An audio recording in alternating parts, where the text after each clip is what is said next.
Hello, my name is Wyatt Asher, and I'll be talking about Parkinson's disease. The foundation I'm going to be talking about is the Michael J. Fox Foundation. They have their only specific purpose is to focus on Parkinson's disease and curing it. They have raised quite a bit of money. They have raised 800 million since 2000. It's hard to say 2000, of course, but since then, they've raised 800 million, and in 2007, this is from 2017. They have not posted their new fundings for 2018 yet, but they're on their way. Anyway, from up to 2017, they have raised 800 million and 100 million in from 2016 to 17. So, I'm guessing this next year it's going to be around 900 million or maybe a little bit more. The actual number is 98 million. So, they have two main places of revenue. That one is Canada, and the other is the U.S. Of course. Canada's a little bit slacking off. I'm getting all this information from MichaelJFox.com, WW in front, of course. But and I found all my information on that website. Anyway, I'm going to tell you about Parkinson's disease and why it's such a big deal to me, and see if I will get you convinced to donate a little bit of money. On their main website, you can either put in how much money you want, do it bi-monthly, or just put up a sum. For their website, they have 50, 100, 75, so on and so forth. Uh, for myself, pretty large amount, so I won't be donating here soon. But anyway, Parkinson's disease is could be either genetic or natural disorder. What they mean by natural is chemicals that make it naturally to where it produces. MPTP is one of them. They found out that it also causes Parkinson's disease.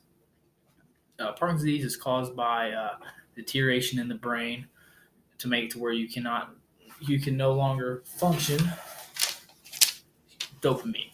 Dopamine is what makes your connectors react. So, like, if you're trying to snap your fingers and you don't have that dopamine, it's going to be really slow, or it's going to be erratic instead of just a little snap.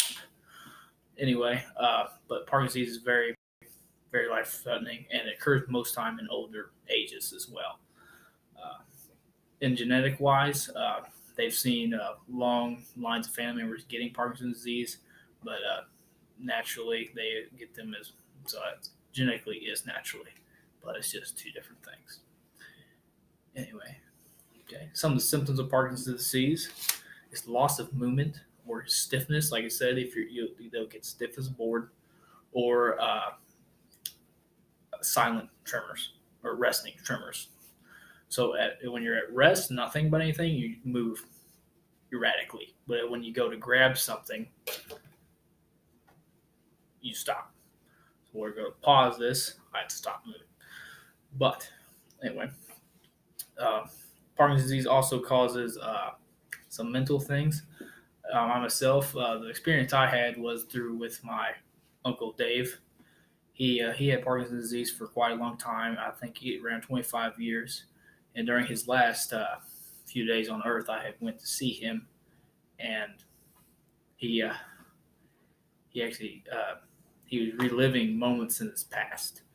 He he would call it to my grandfather, who I think is also getting Parkinson's disease, which is what I'm really afraid of. So that's one of the things that's really a big factor in my life, is that a lot of my family members have gotten Parkinson's as well.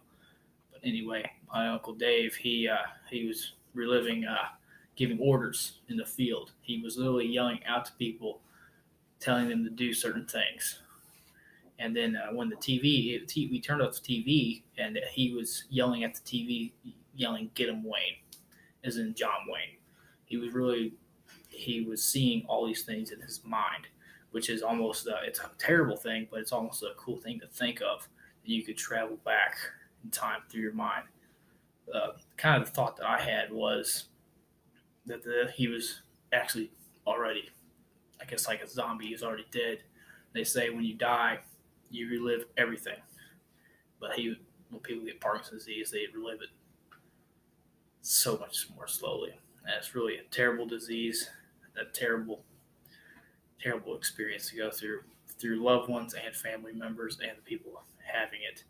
I had also looked at on YouTube of people who were given MTTP, and they, for brief moments, a couple hours, they were experiencing what people with Parkinson's disease experience, and they couldn't move, and they felt like they were trapped. They said they were thinking of everything, but they couldn't do anything. So that's why I think that everybody should really donate something to this cause to really get it stopped, just because it is a terrible disease and a terrible thing to go through. And nobody wants to relive their ghosts and their past. Thank you.